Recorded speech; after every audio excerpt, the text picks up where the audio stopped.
A shock results at the Sydney Cricket Ground as the Kangaroos beat the Swans, but not without controversy. Welcome to the round so far. Kane, it was a big night in Sydney. Lots to talk about. A huge result for the Kangaroos. What a performance from the Kangaroos. Once again, this is the side that surprised me most this year, probably along with the West Coast Eagles. Now, this is Mason Wood back into the side, kicking the sealer. What a game from him. He kicked four. We'll discuss that a little bit later on, but this is just a side that you know what you're going to get with their effort. I mean, there's a few sides we're going to speak about later which you don't know who turns up on each given day, but North Melbourne clearly drawing on the shin bone of spirit, and you can see the excitement there. That is one of the wins of the year. Sydney, though, third loss at the SCG already in 2018. And they had their chances to the Swans, didn't they? They might be ruining this, and this particular incident had nothing to do with them in a sense because of a goal that really should have been overturned from Billy Hartung. Yeah, Billy Hartung kicks it there. Now, Jared McVeigh clearly believes that he touched the footy. Now, on review, probably a finger goes back, but I'm okay with this being called a goal. I think the goal review system was in for the absolute howler. Now, that's not an absolute howler. You don't reckon? Well, if the field umpire didn't hear it touched, you can't definitively say that I'm going up to the big screen. I think the review's brought in where the goal umpire's not sure. It's the one where it hits the post in a grand final. It's clear for everyone to see.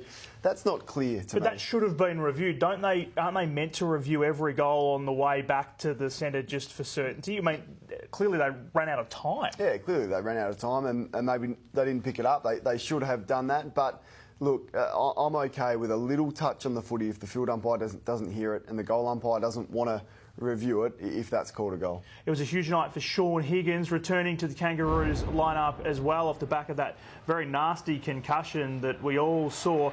He had a terrific night, 31 touches. He's been just an absolute outstanding recruit. He's probably their best player, along with Ben Brown. Shaun Higgins now, he's had 31 disposals. He's gone at 84%, 5 clearances on the night, and showed no signs of that concussion and that nasty incident from a couple of weeks ago. So he was an absolute star tonight. We're seeing this. He's gone from a half-forward flanker at times who was a bit inconsistent to a genuine midfielder who pushes forward and hits the scoreboard and uses the ball so well. So he was instrumental tonight. He would be in a core team of the week certainty, wouldn't he? He is a lock in my team of the week. All right, good news there for Shaun Higgins, and great to see him back genuinely after we were all so very concerned about him. Now, what about the Bombers really overusing the footy? Oh, staggering on many fronts, but this is what we highlighted today. Their use of handball was just staggering. You scratch your head at some of these players. They're out. They're out now. There's either not a forward up the ground presenting, so you put that on the forwards, or they're feeling the pressure more so than he's on them. Look at the handball after handball. They eventually turned the footy over. Now, the Bombers had 20 more handballs than they had kicks today, which is just so far in the wrong in terms of kick-to-handball ratio. It's not funny. And time again, we could have shown 10 clips like this. This one, counting the handballs, there's 1, there's 2, 3 players under pressure, just want to put their teammate under pressure. Oh, get rid of it. You take it, you deal with the problem until eventually Brendan Goddard gets caught, tackled, gone, holding the ball, goal against. And this was the story of the day at the MCG for a very ordinary Essendon outfit. And you were making the point as well that the Hawks did the opposite, and their use of the ball was just brilliant. Oh, it is. Now, that's been the trademark of the Hawthorn Footy Club for ever since Alistair Clarkson probably has taken over. So there's a time for handball, but clearly not today with the Hawthorns overuse. And now, what about the Bombers and their third terms? This is fascinating. John Worsfold admitted it was a problem during the week, and he even said that they were going to look at how they spent half-time and if they could do anything differently. They haven't won a third term. Smashed as well. When you look at some of those scores against just in the third quarter, I mean, that against the Crows, 25, Dockers 14, and Demons and Hawks, 37 and 38. They got out to about a 20-point lead today, Essendon, especially in the first half, were looking good, but their third quarter has just been diabolical, the worst in the comp. Now, a huge win for the Crows, not surprisingly, over Carlton. But the big surprise here is, or is it a surprise, another hamstring injury, potentially. Wayne Miller didn't play out the game. Now, we think it's a hamstring, but all Don Pike's saying at this stage is that he's going to be assessed. Yeah, well, they're not giving anything away, and understandably so. They're copping some heat. Look, you'd hope the club was a bit more upfront than that. I think the fans deserve an answer in terms of what exactly the injury is with Wayne Miller, who's one of their brightest young players. Now, as we sit right now and as we're recording, they haven't given that. They've just said that he'll be assessed, which in my view isn't good enough. But if it's another hammy, which we think it is, it's number 8 in 7 weeks for the Crows. It's an absolute crisis down there. The good news is that hasn't affected their form, and they'll get some good players back next week for the showdown. But they have a serious issue. Well, you know what makes it more interesting is the fact that Don Pike remarkably during the week said that he thought they were on top of this problem. Let's have a listen. It's an unfortunate byproduct of the game we're in, and at the moment we're having a few, which we've obviously had a discussion internally about our program and some things within our program that we might be doing differently or need to change. But that's like everything we have in our program, whether it be our training, whether it be our focus on certain drills. We're always reviewing and analysing what's best. It's not ideal at the moment, but I'm pretty confident this is just a little phase we go through, and in 4 or 5 weeks' time, you'll be talking about something different. Don Pike speaking during the week, and clearly another one tonight. I mean, I don't know how you can say that anyway, that you've got on top of the problem. I mean, you can't just fix it in 1 week. Yeah, it was an admission that they got something wrong. Now, what that was, we're not exactly sure, but a fairly big admission on the eve of round 7 to say that they'll be changing something in their program, and another concern for them with Miller potentially missing 2 to 3 weeks. Now, a great result for the West Coast Eagles over your Port Adelaide Football Club. They were pretty good, weren't they? Oh, I said North Melbourne have been surprising this year, but the Eagles have just been as good. 6 wins in a row for them. It's an absolute fortress at their new ground, Optus Stadium. This was how they done it. Despite Paddy Ryder coming back into the side, the Eagles were just so dominant around the stoppages. When you look at the numbers, they were plus 14 at the end of the game in clearances. They were plus 40 in contested possessions. The hardball gets, and all of the hard stats that the coaches pride themselves on was in the Eagles' favour, and really critical of the work from some of Port Adelaide's leaders around the stoppages today. We're just seeing time and time again the Eagles dominate this space. I want to pause this one just here. It's Ollie Wines v Andrew Gaff. Look at the score. Port Adelaide are getting smashed on the scoreboard.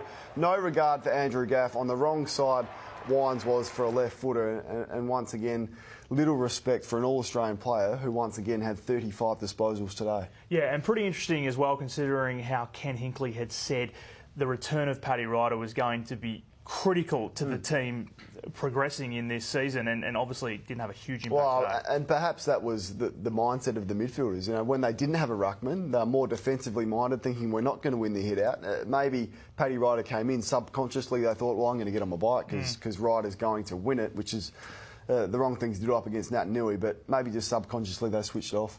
Now let's take a look at Luke Shuey. He didn't last too long, so the Eagles won this game with a man down. For MLC, a hamstring for him. He was out of the game after just 2 minutes, so he's one of their best players. For them to be able to go on and play as well as they did today without him, I mean, he could be out now for several weeks. Yeah, just so impressive from the Eagles today. I can't speak highly enough of what they did. Shuey, a massive blow. He's their best midfielder, and he's going to be missing for, it looks to be a significant hamstring injury, probably a 3 to 4 weeker.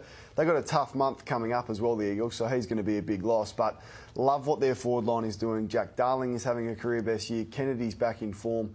And right now, you wouldn't say they've got a weakness in their side. Well, what about this man, Willie Rioli, your Saturday Star nomination? He is, and he's a young man coming in. He's a mature age recruit, picked 52 by the Eagles in 2016. Right now, there's been a lot of criticism about the state of the game and the skill level of the players.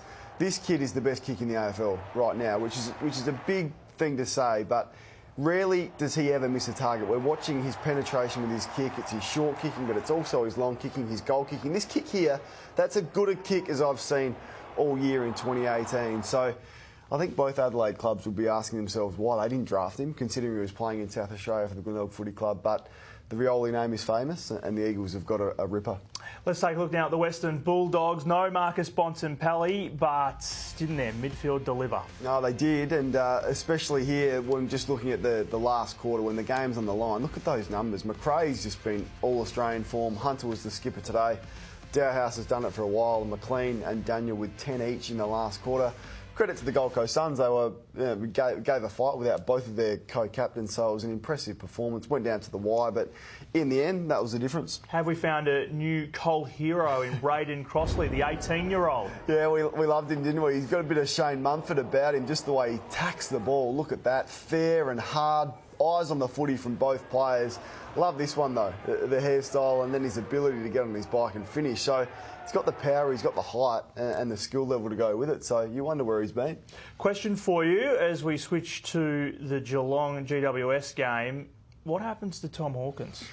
Well, I think he's got some questions to answer, which he has done. And credit to Tom after the game. He spoke honestly. He said, look, there was no malice in it. I did touch the umpire, but it wasn't intentional. Now, look, it's been referred to the tribunal, which is the right thing to do. I think he has to miss a week. I agree with him that there's no malice in it, but you know as an 8-year-old kid in your first year of footy that you're not to touch umpires. So Tom knows you can't touch the umpire. I think we need to make a statement in it. 1 week's about right for me. He intentionally touched the umpire. He did the wrong thing, and he should miss a week. Yeah, all right. We'll see what happens at the tribunal on Tuesday night, but that was the decision of Michael Christian to send him straight there. Also out of that game, the pressure building potentially on one of the Giants' veterans. I'll get your thoughts on this in a moment, but first let's hear from Leon Cameron on Heath Shaw. He went back into his shell. He kicked it really poorly. He was rushed. Last week he probably went at 75%, but had 3 or 4 really bad clangers. But defensively, he did a great job on Charlie Cameron. Tonight, defence was all right, but then when ball in hand wasn't great, and it's not to the level it needs to be at.